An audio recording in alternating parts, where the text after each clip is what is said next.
दोस्तों, हज की आमद है। लाखों की तादाद में हाजी मक्का मुकरमा पहुंच रहे हैं, जहां पहुंचकर वो अल्लाह के हजूर अपने गुनाहों की माफियां मांगेंगे।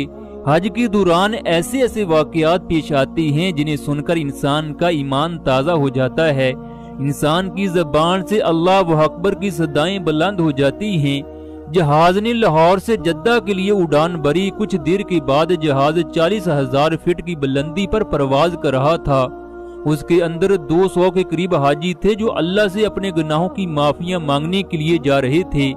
कोई बातों में मसरूफ था तो किसी की ज़बान से अल्लाह का जिक्र जारी था। कोई कह रहा था कि जब मेरी पहली नजर खाना काबा पर पड़ी तो मैं फलां दुआ मांगूंगा।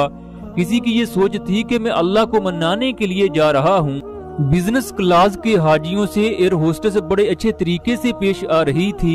हर कोई एक दूसरे से बातों में मसरूफ था कि आखिरकार अल्लाह ने उसे अपने घर बुला ही लिया।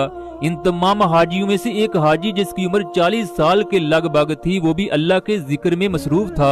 एयर होस्टेस ने बुलंदी पर जहाज की तमाम लाइट्स को बंद कर दिया। लोगों पर गनूदगी तारी हो गई। इतने में जहाज से गिर गिर की आवाजें आने लगी। एक जोरदार झटका लगा जिसने जहाज में मौजूद तमाम हाजियों को हिलाकर रख दिया। लोगों के आसान खता हो गए। एयर होस्टेस ने भागकर पूरे जहाज की लाइट को ऑन कर दिया। जहाज इमरजेंसी सायरन की वजह से गूंज उठा। जहाज में मौजूद हर कोई परेशानी के आलम में दूसरे हाजियों को देखने लगा। किसी की जबान पर या अल्लाह रहम तो किसी की जबान से या अल्लाह खैर जारी था।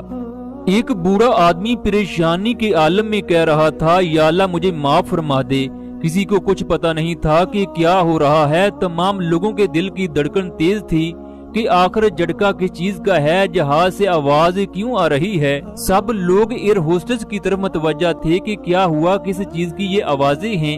एक आदमी ऊंची आवाज में बोलते हुए कहने लगा, हमें कुछ तो बताया जाए। एयर होस्टेस ने सबसे पहले तमाम लोगों को पुरसकून होने का कहा, फिर कहने लगी, मैं इस वक्त जहाज के कप्तान से राब्ते में हूँ, वो हमें बताएगा कि जहाज के अंदर क्या मसला है। इतने में जहाज के पायलट ने ऐलान किया कि जहाज का एक इंजन फेल हो चुका है जबकि दूसरे इंजन में खराबी है। हमारे अंदाजे के मुताबिक हमारा जहाज 20 मिनट के बाद क्रैश कर जाएगा, क्योंकि इस वक्त हम समंदर के ऊपर से गुजर रहे हैं, जिसकी वजह से हम लैंड भी नहीं कर सकते। जहाज में मौजूद जितने भी अफराद हैं उनसे गुजारिश है कि अपने लिए दुआ कर लीजिए। ये सुनकर जहाज में मौजूद हाजियों की सांसें रुक गईं। तमाम के तमाम हाजी मदहोश हो गए। हर हाजी अपने आखिरी वक्त को याद करने लगा। बिजनेस क्लास के मुसाफिर कहने लगे, हम रोजाना सफर पर जाते हैं, इस तरह के छोटे छोटे मसाइल पेश आते रहते हैं, घबराने की कोई जरूरत नहीं। एयर होस्टेस ने घबराते हुए तमाम हाजियों से कहा, दोस्तों, रोने और घबराने से कुछ नहीं होगा। थोड़ी देर के बाद हम राख में तब्दील हो जाएंगे। मैं भी आप लोगों के साथ ही हूँगी। मुझे अफसोस है कि मैं आप लोगों के लिए कुछ नहीं कर सकती। इसके बाद एयर होस्टेस जहाज के कैबिन में दाखिल होकर एक छोटा सा काले रंग का डब्बा लेकर आई। जहाज में मौजूद तमाम हाजी उस डब्बे को गौर से देखने लगे। एयर होस्टेस जहाज के तमाम हाजियों से मुखातब होकर कहने लगी, मेरे बहन भाइयों, जहाज के इस डब्बे को ब्लैक बॉक्स कहा जाता है। ये एक खास किस्म का डब्बा है जिस पर ना ही आग और ना ही पानी का असर होता है। अगर आप लोगों में से कोई अपने घर वालों, बीवी बच्चों को पैगाम देना चाहता है तो कागज पर लेकर इस डब्बे में डाल दे। जब जहाज के मलबे से ये ब्लैक बॉक्स मिलेगा तो आपके घर वालों और रिश्तेदारों तक आपका आखिरी पैगाम पहुंच जाएगा। इसके बाद एयर होस्टेस ने तमाम हाजियों को कागज और कलम थमा दिए। इन तमाम मुसाफिरों में से 40 साल मुसाफिर अब्दुर्रहमान ने लिखा, मेरे बेटे, मुझे माफ कर देना। जब तुम ये खत पढ़ रहे होगे तो शायद उस वक्त मैं इस दुनिया में न रहूं। मैंने तुम्हें दुनिया की तमाम सहूलतें दी मगर दीन की दौलत न दे सका। मैं तुम्हें अल्लाह के करीब न कर सका। फिर अब्दुर्रहमान फूट फूट कर रोते हुए लिखने लगा, आज मैं अपने अंजाम के बहुत करीब हूँ। आज मुझे इस बात का एहसास हो रहा है कि ये दुनिया फानी है, बस अल्लाह की जात ही बाकी रहेगी। मेरे बेटे, अपने ताल्लुक को अल्लाह से मजबूत करना, नमाज को कभी न छोड़ना, कुरान को अपना साथी बनाना, हमेशा सच्चाई और नेकी का रास्ता अख्तियार करना। फिर सोचकर लिखने लगा, ए रबे करीम, ए दो जहानों के मालिक, तू बड़ा गफूर है, तू बड़ा करीम है।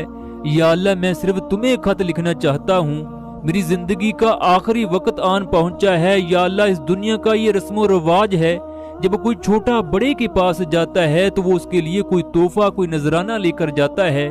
یا اللہ تو تو بڑا بے نیاز ہے، تو ساری دنیا کو رزق دیتا ہے۔ یا اللہ تجھے کسی بھی تحفے کی ضرورت نہیں۔ یا اللہ میں تیرا گناہ گار بندہ ہوں، میں کچھ تو پیش کروں گا۔ اگر میں اپنی زندگی کے 40 سال پر غور کروں تو مجھے اپنے آپ میں کوئی بھی ایسی چیز نظر نہیں آتی جو میں آپ کو پیش کروں۔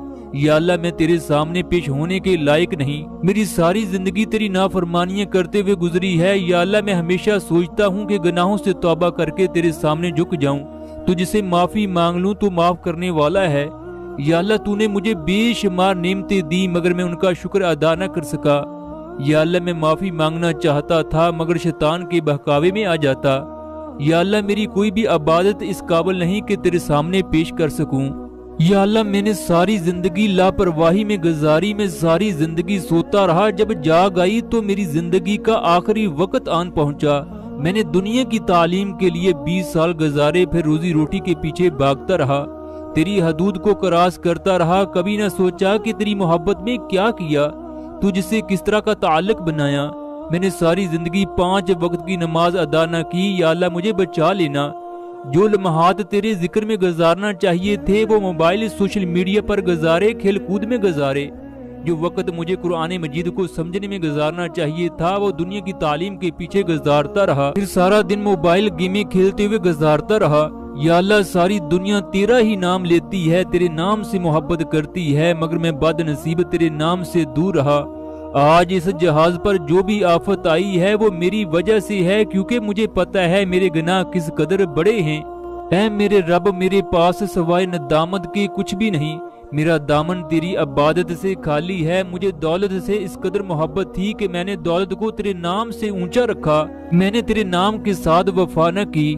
میں نے اگر کبھی بھول کر نماز پڑھ لی تو تیرا نام لینے کی بجائے میرا ذہن دنیا کے خیالوں میں گم رہا۔ نماز تیری پڑھی مگر خیالات دنیا کے۔ یا اللہ مجھے معاف کر دے، میں نے تیرے عشق میں ملاوٹ کی، میں نے مال کو اس طرح جمع کیا جیسے ہمیشہ کے لیے اس دنیا میں رہنا ہو۔ میں نے کبھی کسی غریب کی مدد نہ کی، میں نے اپنی ضروریات پورا کرنے کے لیے لوگوں سے رشوت بھی لی اور لوگوں کے بے شمار کام بھی کروائے۔ تیری اذان میرے کانوں میں پڑی تو میں نے اپنے منہ کو دوسری طرف موڑ لیا۔ میں نے ہمیشہ تجھ سے بے وفائی کی، دنیا کے کاموں کے لیے لوگوں سے دوستی کی، حالانکہ تیری دوستی سب سے شاندار ہے۔ یا اللہ میں کمزور ہوں، مجھے معاف کر دینا۔ اے اللہ میں اپنے جرائم کا اعتراف کرتا ہوں، میرا سب کچھ تیرے سامنے ہے، لہٰذا تو اپنی رحمت کے صدقے مجھے معاف کر دے۔ اس نے خط میں آخری الفاظ لکھے، میرے بچوں مجھے معاف کر دینا۔ اس نے خط کو مکمل ہی کیا تھا کہ ایئر ہوسٹس کی آواز آئی، انجن نے دوبارہ ٹھیک سے کام کرنا شروع کر دیا ہے۔ تمام لوگ اللہ کا شکر ادا کریں کہ اس نے ہمیں نئی زندگی دی۔ آج سے ہم اپنے آپ سے وعدہ کرتے ہیں کہ اس کے حکموں کے مطابق زندگی کو گزاریں گے۔ عبد الرحمن نے دل سے وعدہ کیا کہ وہ اپنی بقیہ زندگی اسی خط کے مطابق گزارے گا جو اس نے ابھی لکھا ہے۔ دوستو آپ کی اور میری زندگی میں وہ آخری وقت آ سکتا ہے جب افسوس کے سوا ہمارے پاس کچھ نہیں ہوگا۔ وہ وقت آنے سے پہلے ہمیں رب کی جانب لوٹ جانا چاہیے۔ اللہ تعالی ہم سب کو نیک عمل کرنے کی توفیق عطا فرمائے۔